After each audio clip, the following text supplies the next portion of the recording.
Ya Tuhan, sudilah membuka hatiku, supaya mulutku mewartakan pujian-Mu. Saudari-saudara yang dikasihi oleh Tuhan, berkah dalam terus kita rayakan anugerah kehidupan. Tahap berikutnya, pada retret kali ini, saya mengajak Anda untuk merenungkan tentang hati seorang hamba, hati seorang pelayan. Karena tema besar kita kan dibentuk untuk melayani Tuhan, untuk melayani Allah.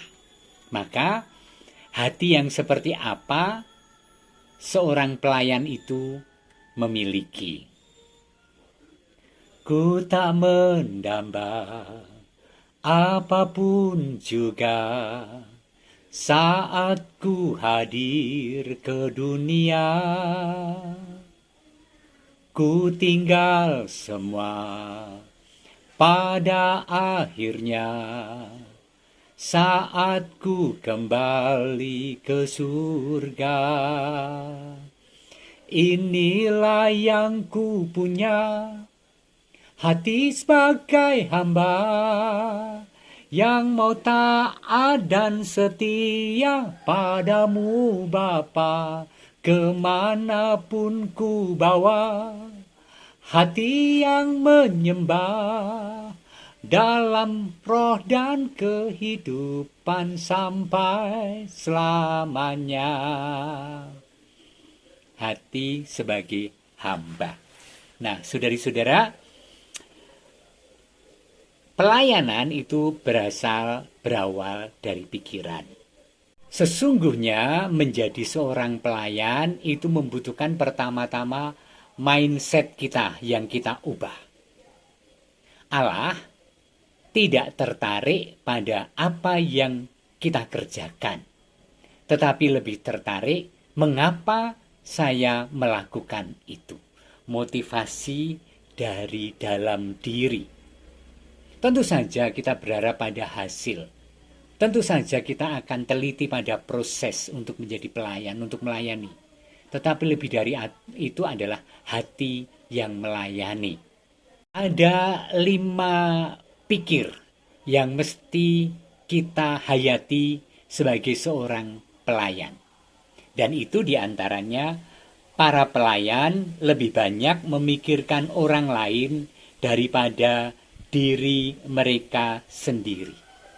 Seorang pelayan adalah seorang yang menekan ambisi diri, keinginan diri, dan lebih bagaimana subjek puas akan pelayanan saya.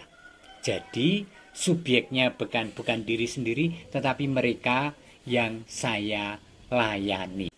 Dalam Kidung Filipi dikatakan Yesus sendiri mengosongkan diri, mengambil rupa seorang hamba. Dan itu kemudian menunjuk diri saya, kapan saya mengalami bahwa pelayanan saya adalah total dan saya menjadi kosong.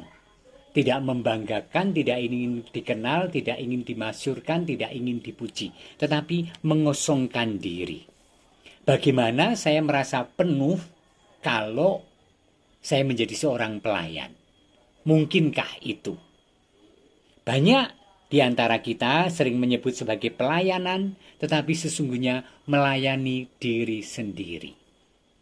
Konkret, kalau kita mau menyumbang panti asuhan, kita ingin berjumpa dengan anak-anak panti, supaya kita bisa melihat kelucuan mereka ketika menampilkan diri di panggung.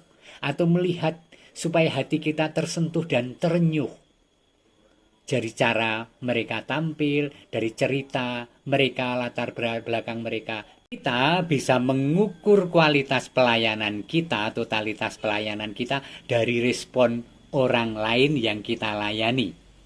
Bagaimana saya bereaksi ketika saya diterima biasa-biasa saja, tidak dipuji, disuruh melakukan ini itu tanpa dikenal.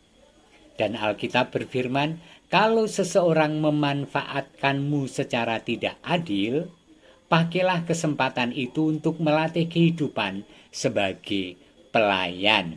Sangat tidak mudah. Kedua, para pelayan berpikir seperti penata layan dan bukan pemilik. Jadi penata layan tetaplah seorang pelayan, seorang hamba yang dipercaya. Kita ingat akan kisah Yusuf, yang sesungguhnya orang asing dan budak, tetapi kemudian dipercaya oleh Fir'aun untuk menjadi penata layan seluruh bangsa. Dan dia tidak pernah merasa memiliki bangsa Mesir. Dia hanyalah seorang pelayan yang mengoptimalkan kekuatan pelayanan untuk diberikan pada mereka yang dilayani. Alkitab berkata, yang akhirnya dituntut dari pelayan-pelayan yang demikian ialah bahwa mereka ternyata dapat dipercaya. Maka pertanyaan refleksi untuk saya, bagaimana saya mengurus sumber daya yang dianugerahkan Allah kepada saya dengan optimal demi kemuliaan Tuhan, demi pelayanan saya pada Tuhan. Ketiga, para pelayan berpikir tentang pekerjaan mereka dan bukan apa yang dikerjakan oleh orang lain. Seorang pelayan sejati fokus pada apa yang ditugaskan dan melakukan dengan tuntas, tanpa harus membandingkan apalagi iri dengan yang dikerjakan oleh orang lain. Para pelayan sudah terlalu sibuk dengan tanggung jawabnya dan ingin mempersembahkan itu sebagai yang terbaik. Siap menjadi pelayan adalah siap untuk disuruh-suruh. Itu sudah berat. Tetapi lebih dari itu, apalagi pelayanan di gereja, siap dengan kritik dan caci maki. Kadang-kadang kalau kita tidak siap, kita frustrasi dan mundur dan merasa tidak mampu. Itu yang tidak dikehendaki oleh Tuhan. Yang dikehendaki adalah membangun mental yang kuat dan tetap berdiri sebagai seorang pelayan yang selayaknya diperintah, disuruh tanpa diapresiasi, bahkan dicela dan dicaci maki. Serem kan? Yang keempat, para pelayan mendasarkan identitas mereka di dalam Kristus. Ukuran totalitas pelayannya adalah Tuhan Yesus. Dan itu paling nyata, yang paling bisa dilihat, dan paling real adalah ketika Yesus mencuci kaki para murid misalnya. Yesus mencuci kaki para murid. Siapa yang sebenarnya berkewajiban mencuci kaki para majikan? Bukanlah asisten rumah tangga, tetapi budak. Budak itu diperjualbelikan dan artinya dalam konteks kemanusiaan tidak ada harganya. Dan Yesus tidak kehilangan citra diri sebagai Allah dan bahkan lebih memberi pesona dan kekuatan dan pesan ketika nyelondoh membasuh kaki para muridnya. Dahsyat. Ada ungkapan dalam bahasa Jawa tentang kerendahan hati. Ketika kita sudah melakukan banyak hal di dalam hidup dan orang memuji kita, ada ungkapan Jawa mengatakan kulo namung sakdermo, dan itu Injili.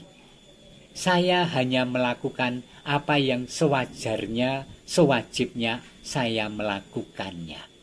Jadi semangat pelayanan adalah bukan semangat terpaksa mengerjakan sesuatu, tetapi mengerjakan banyak hal dan tetap bermental kulo namung sakdermo. Maka poin yang kelima, para pelayan memikirkan pelayanannya sebagai kesempatan dan bukan kewajiban. Memang dia melakukan kewajiban, tetapi dia melakukannya dengan rela hati, dan ketika orang memuji, pujian itu tidak dihitung sebagai kebanggaan, tetapi semakin merendahkan diri. Kulo namung sakdermo, saya hanya seorang hamba yang mengerjakan apa yang sewajarnya saya lakukan. Waduh, Ini renungan yang sangat mengetuk keras hati saya untuk menjadi rendah hati.